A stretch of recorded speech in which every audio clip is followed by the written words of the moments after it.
पुनः फटाफट 5 मिनट्स में आप लोग का स्वागत है। बने रहिए फटाफट 5 मिनट्स में, कहीं कोई दिक्कत होने वाला नहीं है। टॉपिक 300 अगर लाए हैं तो 300 टॉपिक रखेंगे और हमको लगता है कि 300 टॉपिक के बाद कुछ बचे उचेगा नहीं, इसलिए एकदम आराम से देखिए आते हैं फटाफट 5 मिनट्स में। आज हमने जो टॉपिक सिलेक्ट किया है वो टॉपिक हमने सिलेक्ट किया है महाजनपदों का उदय। ठीक है, सबको पता है महाजनपद, जनपद, ये सब सबको पता है महाजनपद का उदय। चूंकि तैयारी कर रहे हैं तो ये सब तो चीज आपके दिमाग में चल ही रहा होगा। सबसे पहले ये बात जानिए कि बुद्ध के जन्म के पूर्व, यानी जो हम कह सकते हैं 6ठी शताब्दी में है, वो महाजनपदों का उदय शुरू हो गया। और बाद में जब गौतम बुद्ध के जो धर्म ग्रंथ थे और जैन धर्म के जो धर्म ग्रंथ थे, उन दोनों चीजों में इन चीजों का विश्लेषण भी किया गया। ये सबको पता होगा कि अंगुत्तर निकाय जो बौद्ध धर्म का एक निकाय है, उसमें 16 महाजनपदों की जानकारी दी गई है। वहीं पर जैन धर्म के भगवती सूत्र में इन चीजों की जानकारी दी गई है। अब जाहिर सी बात है इन चीजों को जानना जरूरी होगा कि थोड़ा विश्लेषण कर ले कि महाजनपद का स्ट्रक्चर कैसा किया गया था। तो आपको बता दें कि महाजनपद को 2 भागों में बांटा गया था, गणतंत्रात्मक और राजतंत्रात्मक।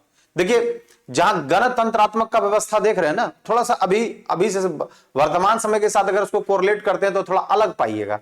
अभी जो हम लोग के यहाँ प्रजातंत्र की व्यवस्था थी, उस समय उसमें गणतंत्र की व्यवस्था थी, यानी उस समय का जो गणतंत्र था अभी के प्रजातंत्र के समनार्थी है। सीधा सीधा बात कर सकते हैं, उतना लंबा चौड़ा करने के बाद नहीं। मतलब अभी का जो गणतंत्र है, देखिए ये थोड़ा टेक्निकल बात है, थोड़ा समझिएगा। कभी कभी कंसेप्चुअल क्वेश्चन पूछता भी है कि बोलता है हम गणतंत्र कैसे हुए। हम गणतंत्र इसलिए हुए कि हमारे यहाँ राष्ट्रीय अध्यक्ष के तौर पर राष्ट्रपति हैं, इसलिए हम लोग गणतंत्र हो गए। यानी राष्ट्रपति जैसे शपथ लेते हैं, गणतंत्र व्यवस्था हो गया। लेकिन अगर हम लोग प्राचीन भारतीय इतिहास की चीजों को अगर डिफाइन करते हैं तो उसमें 2 सिस्टम था, एक राजतंत्रात्मक और एक गणतंत्रात्मक। तो बोलता है गणतंत्रात्मक का मतलब है कि वर्तमान समय का जो प्रजातंत्रात्मक व्यवस्था है उसकी उसी के एकदम इक्विवेलेंट है। ये बिल्कुल बात समझ में आ गई। अब यहां पर बात आती है कि जो गणतंत्र और राजतंत्र को कैसे और डिफाइन कीजिएगा। तो बोलता है कि भाई जो राजतंत्र का मतलब होता है जो कुलीन, मतलब वो राजा, उसका बेटा फिर राजा बनेगा, फिर उसका बेटा राजा बनेगा, कुलीन हो गया। मतलब कह सकते हैं कि एक तरह का निरंकुश शासन हो गया, उस पर कोई अंकुश नहीं है कि जैसे जैसे सिस्टम चाहे वो लूल्हा हो, लंगड़ा हो, बकलोल हो, जो हो, लेकिन राजा का बेटा राजा बन जाएगा। बाकी जो है जो सामान्य व्यक्ति हैं वो कभी राजा नहीं बन पाएगा। लेकिन वही गणतंत्र उस समय व्यवस्था को डिफाइन करता है। कहा जाता है कि 16 महाजनपदों में जो गणतंत्रात्मक व्यवस्था है, पूरे विश्व को हमने सिखाया। हमने मतलब भारत ने सिखाया, भारत मतलब बिहार ने सिखाया गणतंत्रात्मक व्यवस्था। उसमें 2 जगह का नाम बहुत फेमस आता है, वज्जी और मल।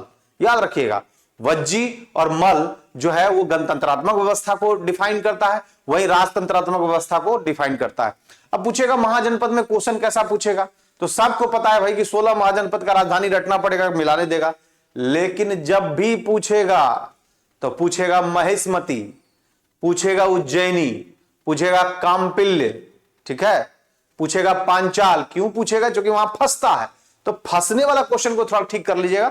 और सीधा वाला में 2-3 क्वेश्चन काफी इंपॉर्टेंट, जैसे सूरसेन, मथुरा, ये सब। अब आंग चंपा तो सबको पता है, मगध का गिरिव्रज या राजगीर ये सब पता है, काशी का मतलब जो है वाराणसी, ये सब सबको पता है। ये सब टाइप का क्वेश्चन नहीं पूछेगा।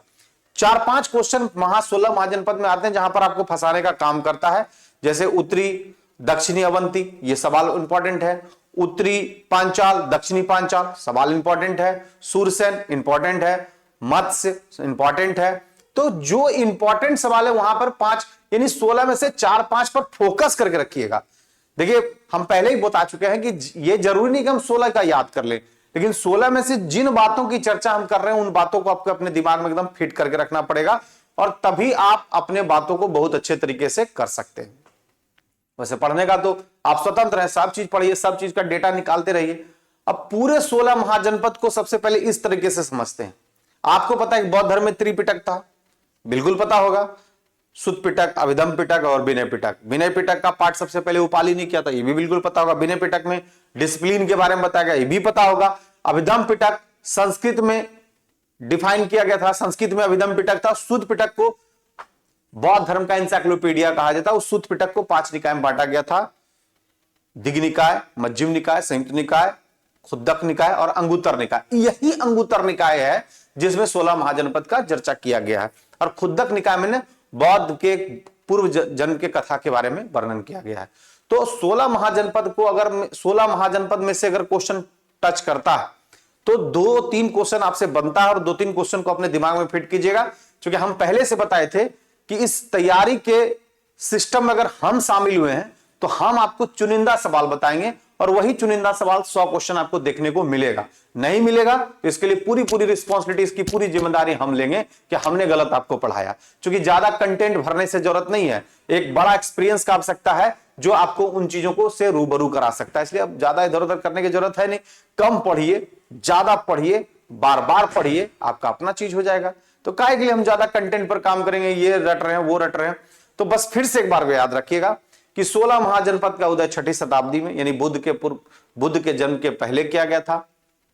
अब बुद्ध के पूर्व जन्म की कथा का वर्णन जो है वो खुद्दक निकाय में किया गया। खुद्दक निकाय किसी का पाठ नहीं बल्कि सूत पिटक का पाठ है। सूत पिटक को 5 निकाय में बांटा गया। 5 निकाय में से अंगुत्तर निकाय में 16 महाजनपद की जानकारी मिलती है। वहीं जैन धर्म का भगवती सूत्र में 16 महाजनपद की जानकारी मिलती है। अगर 16 महाजनपद को हम लोग देखते हैं, इसको 2 तरीके से बांटा गया, राजतंत्रात्मक और गणतंत्र। उस समय का जो गणतंत्र है अभी प्रजातंत्र के समानार्थी इसको मान सकते हैं। और राजतंत्र का मतलब होता है कुलीन, जिसमें निरंकुशता रहेगी, यानी राजा का बेटा ही राजा बनते चला जाएगा। गणतंत्र में क्या होता है, एक समूह एक व्यक्ति को चुनेगा जो हमारा नेतृत्व करेगा।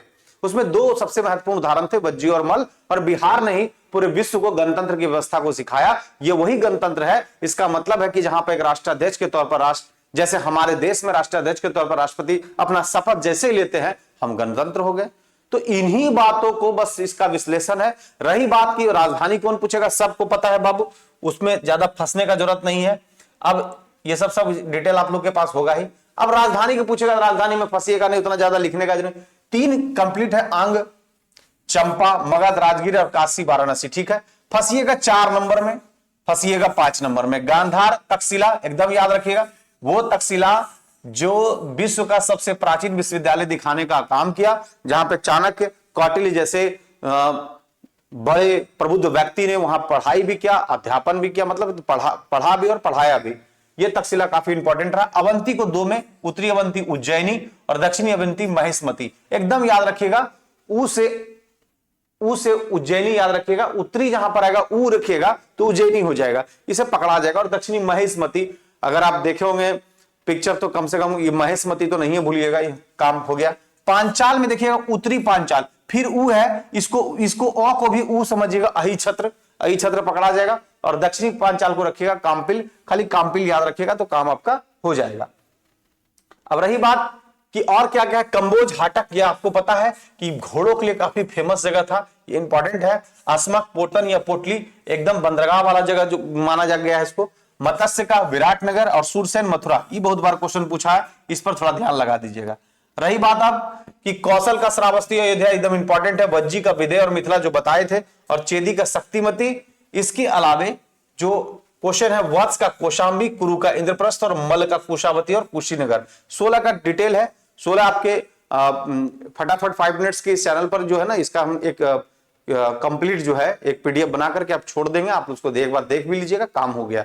मेरे ख्याल से महाजनपद में अगले आने वाले सवाल आपको तंग नहीं करेगा और सवालों को आप बहुत अच्छे तरीके से समझ पाए हैं। इसलिए आप जरा सा भी इधर उधर करने की जरूरत नहीं, बस अपने जो कंसेप्ट को हिलने मत दीजिएगा, वही कंसेप्ट आपके काम आने वाला है। जय हिंद, जय भारत।